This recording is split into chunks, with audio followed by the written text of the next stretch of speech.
એને જીત કરી કે મારે શિવજી સાથે જ લગ્ન કરવા છે. એના બાપે એને બહુ સમજાવી કે બેટા તું રાજકુમારીની જેમ મોટી થઈ છું અહીંયા. શિવ તો એક ફક્કડ છે, ત્યાં તું કેમ રહીશ? કેમ?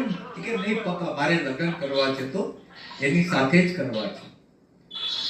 દીકરીની જીદની સામે આજ સુધીનો એવો કોઈ બાપ નથી જે ઝૂક્યો નથી.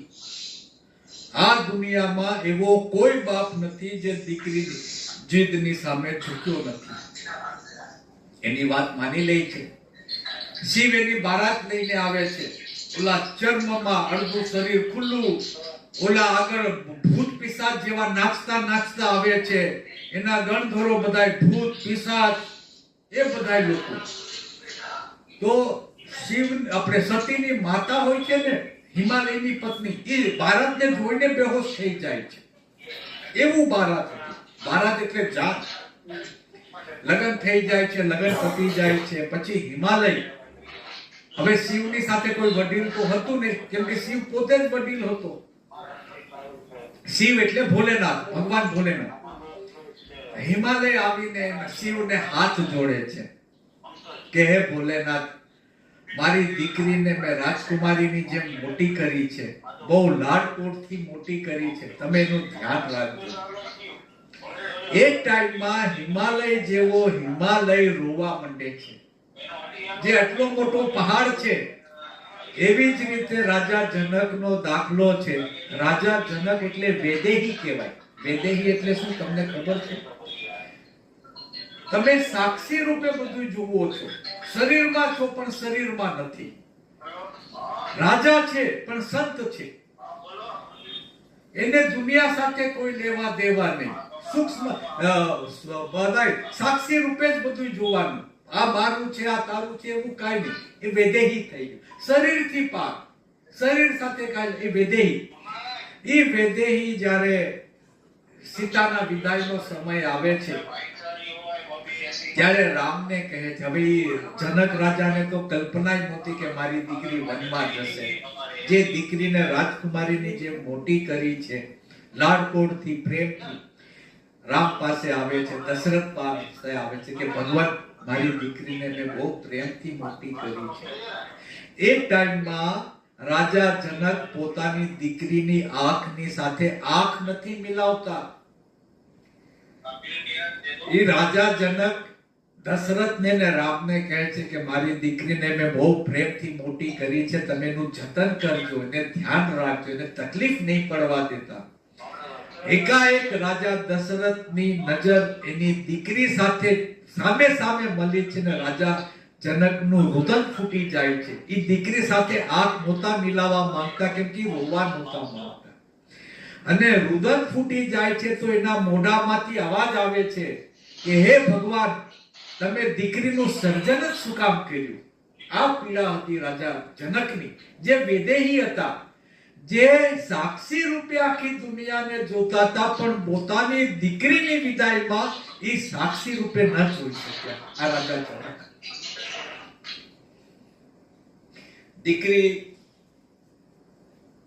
ભલે સાસરે જાય, દીકરી દુનિયાના કોઈ પણ ખૂણામાં હોય, દીકરીનો પહેલો પ્રેમ અને છેલ્લો પ્રેમ એનો બાપ છે અને બાપ જ રહેવાનો છે. પછી એના પરિવારમાં એનો દીકરો આવે કે એનો વર આવે, એના બાપની જગ્યા આ દુનિયામાં કોઈ નથી લેવાનું. એવી જ રીતે બાપના મનમાં જે દીકરી માટે પ્રેમ છે, ઈ પ્રેમની જગ્યા આ દુનિયામાં કોઈ નથી છીનવી શકવાનું. અને આને જ માટે કહેવાય છે કે દીકરી સમર્પણ છે ને બાપ ત્યાગની મૂર્ત છે. આની માટે બહુ સરસ ગીત, બહુ સરસ, આ જો તમે લાડકીનું ગીત છે ને,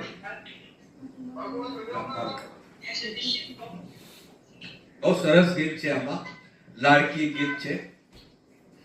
આમાં પણ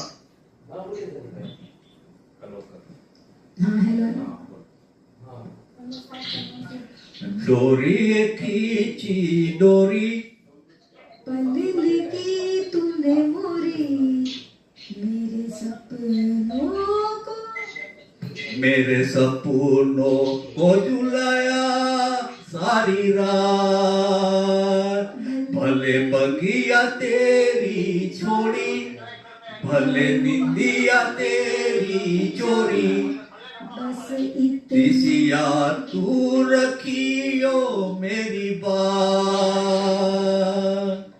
तेरी लाड़की में तेरी लाड़की में तेरी लाड़की में रहूंगी छोड़ूंगी ना तेरा साथ तेरी लाड़की में तेरी लाड़की में तेरी लाड़की में छोड़ूंगी ना तेरा हाथ हे मारी लाड़की रे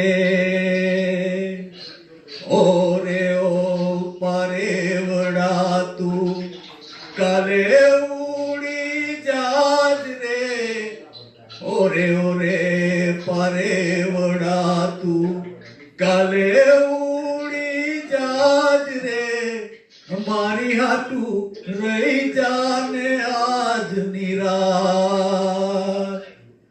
मारी हाटू रही जाने आज निराश આમાં એનો બાપ એની દીકરીને કહે છે કે બેટા આજની રાત રહી જા આજની રાત રહી જા કાલે ઉડી જજે પારેવડા એટલે દીકરી કાલે ઉડી જજે ઓરે ઓ પારેવડા તું કાલે ઉડી જાજ રે મારી હાટુ રહી જાને આજ નિરાત એલિયામલી ને પીપલી રે ઓલિયામલી ને પીપલી રે જોશે તારી વાટ રે બેડા મલી કરશું અમે ફરિયાદ મારી લાડકીને ખમા ઘણી મારી દીકરીને ખમા ઘણી મારી લાડકી રે નાનકડી રહી જાને આજ નિરાત મારી લાડકીને ખમા ઘણી મારી દીકરીને ખમા ઘણી હે મીઠુડી તને જોશું તારી વાત એટલે બાપનો પ્રેમ દીકરી માટે ને દીકરીનો પ્રેમ બાપની માટે બહુ ગજબનો હોય છે અને બાપ અને દીકરીની જો વાર્તા કરવા બેસું ને તો દિવસોના દિવસો ને વર્ષોના વર્ષો વયા જશે હવે દીકરીની જિંદગીમાં